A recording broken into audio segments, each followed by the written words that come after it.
Kegonga sub-county e kaunti ma Migori otieno mapino rugodo kawuono.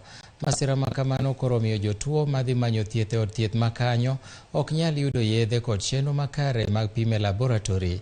Joyce Oduor nigi ler mathoth.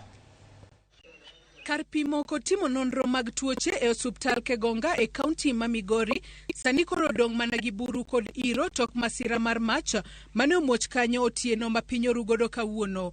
Mach miwacho ni ochakore kar saa 6 otieno ne olandore nyaka e apise moko mag od thiedhno. So the areas that have been affected is the laboratory where the fire started.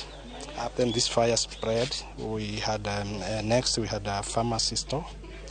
And from the pharmacy store, we also had an office and a records place, and the EPI center where we keep our antigens for immunization. Kaluore kod apisa mochung'ne weche mag thieth Kegonga, pok giyango gino mane nyalo kelo masira makamano, mak mana ni gichich ni onyalo bedo ng'ikruok e weche mag sitima. The source of the fire outbreak has not been established. But majorly 90% ni kama electric fault. But if there is any otherwise, then that one investigation will bring on board. Omedo ni mwandu manengo gi poko yangi okethore masirano, gino momiyo jotuo sani koro ok nyal yudo yedhe kod chenro makare mag pim e lab. On board.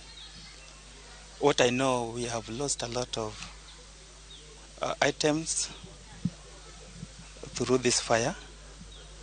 Equipments nyingi which are worth a lot of money, back running to millions, and drugs sasa are not here. Kata kamano, jalup gavana ma Migori Gimunta Mahiri owacho ni gisechako chenro mar tero yedhe e od thieth kanyo kendo manyo yore mag konyo jodak ma Kegonga. Omedo ni ten kaunti ma Migori chano nyiewo mashinde mag nego mach manyalo konyo mapiyo e masiche makamago. Position to manage, but like right now in the current budget, we are buying more machines, firefighter, which is I know is in the process.